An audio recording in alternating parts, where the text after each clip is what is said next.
Hello and welcome to this week's New South Wales Model Rail Productions review. Today we're going to be having a look at the New South Wales 41 Class Diesel Locomotive, and this is produced by Austrains. This model is numbered 4102 and it's in green livery with top radiators. Now these were released in March 2016 at the Forestville Model Train Exhibition, and they retailed for $295 Australian dollars.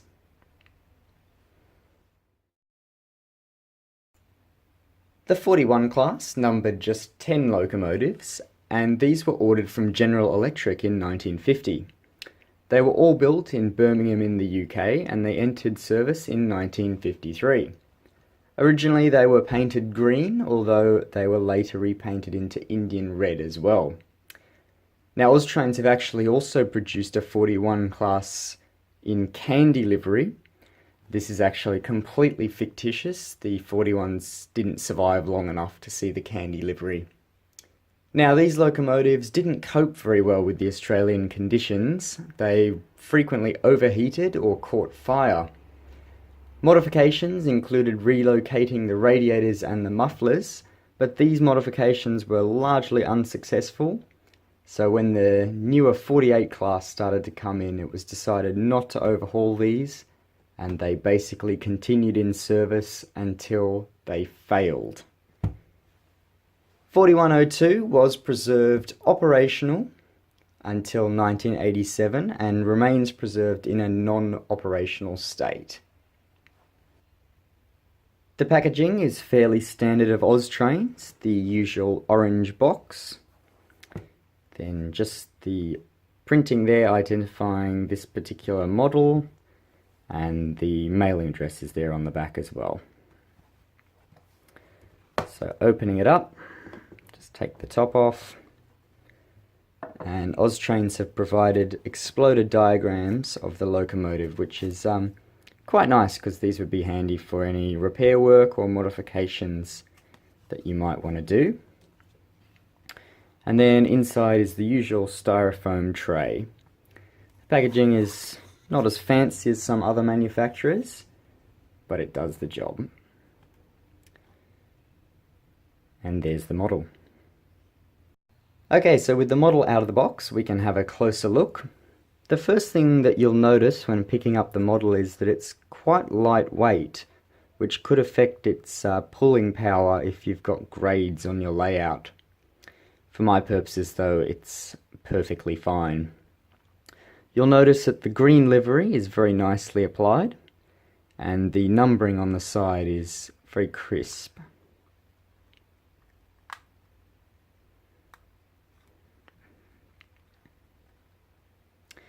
Just looking at the side of the model, you'll notice that quite a lot of the detail is moulded on. We've got the moulded on grills, and also the handles and the steps are all moulded into the body of the locomotive. This is probably slightly disappointing for a top tier model such as this. Probably could have used a little bit more separately fitted detail. My biggest criticism of this model is the handrails. Now they're all made of plastic, and as you can see it makes them very flexible. So I've actually got quite a few handrails that are bent slightly out of shape, and this is just how they came. You can see, just looking front on and side on, that the handrails tend to bend a little bit more than they should. So perhaps it would have been better if they'd made these out of metal.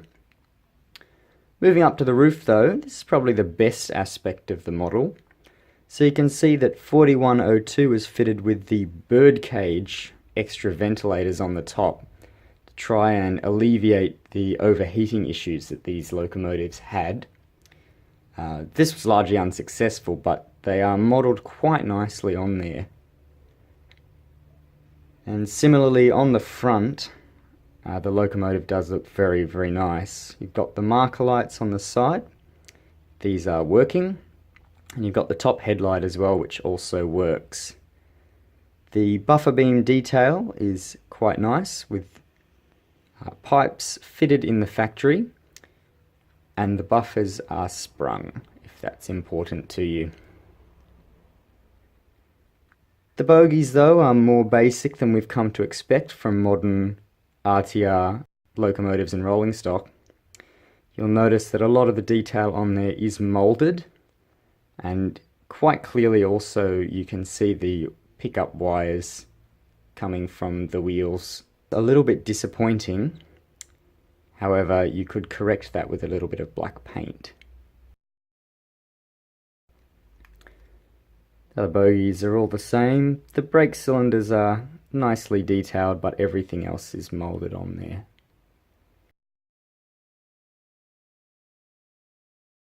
This model is factory fitted with a speaker for ease of DCC sound installation as well. On the whole, a pretty good model, and it's nice to have something a little bit unusual for the layout.